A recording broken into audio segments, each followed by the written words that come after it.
Hi there, it's Noni Walker, and I am back again with video 3 in my exciting series that answers a question that is asked very, very often.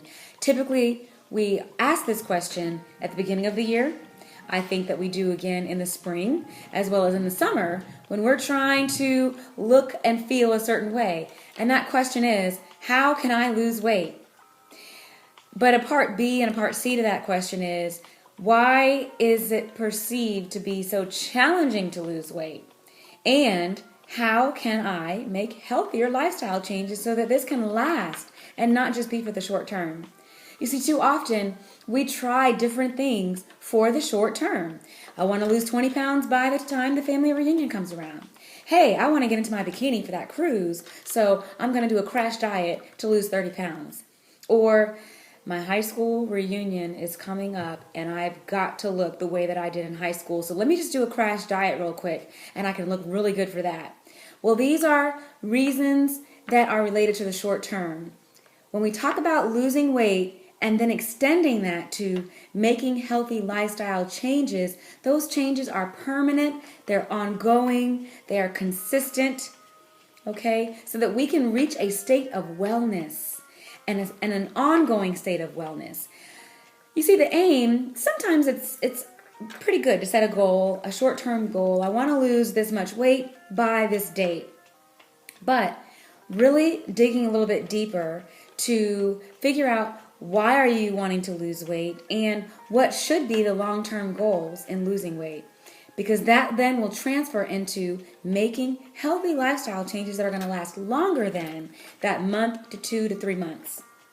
Well, if you have not viewed the first 2 videos, I encourage you to stop right now, go back and find videos 1 and 2. Because this series, again, is answering the top 4 reasons why losing weight is sometimes perceived to be a bit difficult. The top 4 challenges in making healthy lifestyle changes. So video 1, I talked about the fear of failure. Video 2, I discussed holding on to the negative, hanging on to negative emotions. It's almost indefinitely going to derail your health and wellness goals and efforts. Well, this video 3, the top third reason and the top 3rd challenge in losing weight is not asking the W questions. What are the W questions? The what, the why, and the when. Okay? What are you eating? Why are you eating? And when are you eating? It sounds simple, right? Hey, I understand. But even though it sounds simple, sometimes it's a little bit trickier or a little bit more challenging to get through these questions. So let's just walk through them right now. The what. What are you eating? Are you actually eating food? Or what I just call the food stuffs. Food stuffs are chips and Cheetos and snacks, Snickers bars, which happens to be one of my past favorites. But those things are not actual food, okay? So in asking yourself the first question, what am I eating? You've really got to make a determination. The next time you pick up that snack and say, I'm going to have some lunch, I'm going to have some food, I'm going to pick up dinner. Are you actually eating food or foodstuffs? Now, what's the difference? Well, food is something that your body is craving. Your body can you can consume this food, and it is necessary and essential to providing you with the vitamins, the minerals, and the nutrients that your body needs to continue on, to use energy and also create energy. Okay? Another way that I like to refer to it is food is something that's not going to require a very long label, if a label at all. For example, do you see a label on a banana? Is there a label on watermelon? Is there a label on a head of lettuce? Sure, there may be the label of where it comes from and whether it's organic or not, but you're not going to find a long label of items or ingredients, especially with words that you can't even pronounce, on a banana or on a vegetable or even on a whole grain.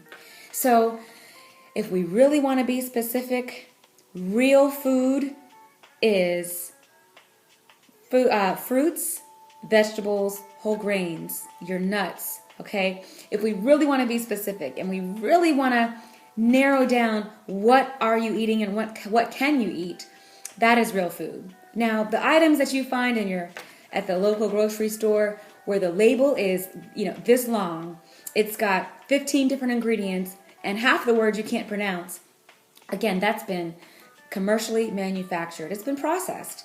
And while it might taste good, and again, I understand because I enjoy those types of things as well.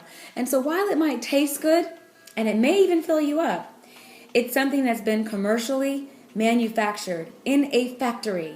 And when you begin to think about it like that, I'm eating things that has been manufactured in some type of factory, machines or people's hands had to put these things together. It kind of makes you think twice. So the first question again is, what are you eating? Second question to ask yourself, why? Why are you eating? Okay? Now, the number one reason should be we are eating to nourish our bodies. We're eating to replenish vitamins, minerals, and nutrients that our bodies need. But you know what? And we're all guilty of it, I understand that. But in asking that question, why, here are some other common reasons why we're eating. We're eating because we're bored. We're eating because we're sad. Eating because of being depressed. Eating out of anger.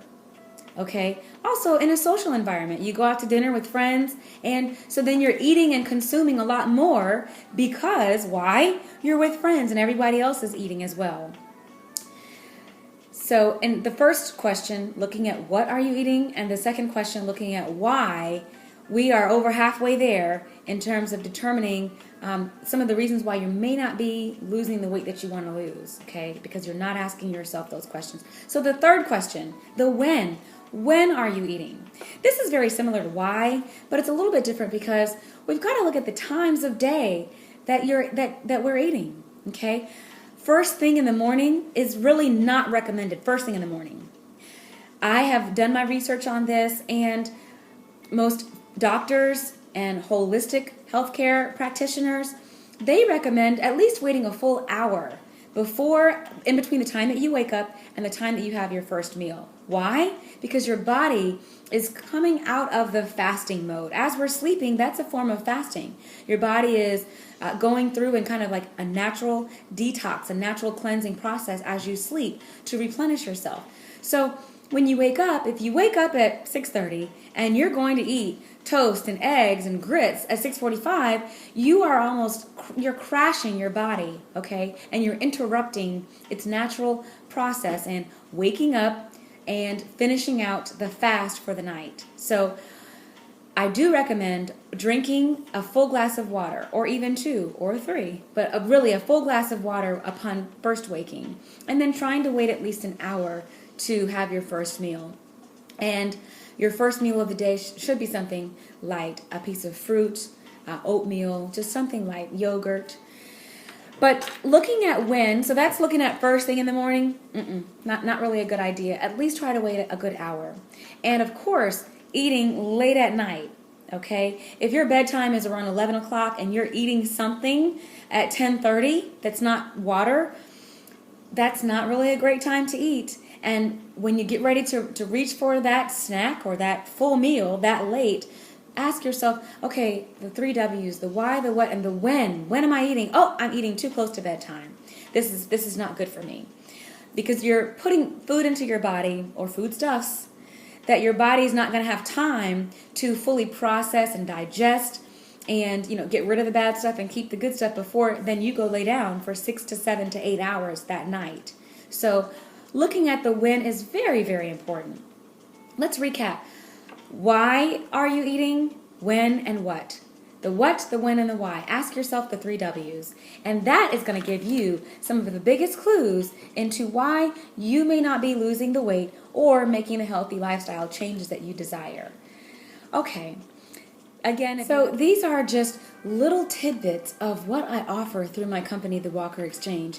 Again, I'm a motivational speaker and a wellness coach. And through my company, I love to promote topics such as this via many different methods, okay? And I invite you to visit my website, thewalkerexchange.com, to learn more about what it is that I offer. If you've got a group, let's say you've got a group of women that are Maybe you're in a book club. Maybe you belong to a huge membership society. You're looking for a speaker, and you are looking to transform yourself as well as your colleagues or the members that are in your group. If you're looking for transformation, you're looking to make a transition in a successful way, I invite you to invite me as your next speaker for your events. And additionally, if you look at my website, you'll see other offerings such as workshops on juicing. I've got other videos on there, different podcasts. I've recently put up my juicing recipes, and of course my blog. The blog has many different articles on some of these very same topics. Things that could be roadblocks or challenges to you as you're in your journey to lose weight and make healthy lifestyle changes. So again, that's thewalkerexchange.com. If you'd like to call, the number is 404-913-1198. I really look forward to working with you, working with your different various audiences to help you make a successful transition and a successful transformation in your health and wellness. Thanks for joining me today. Stay tuned for video 4, and as always, live well.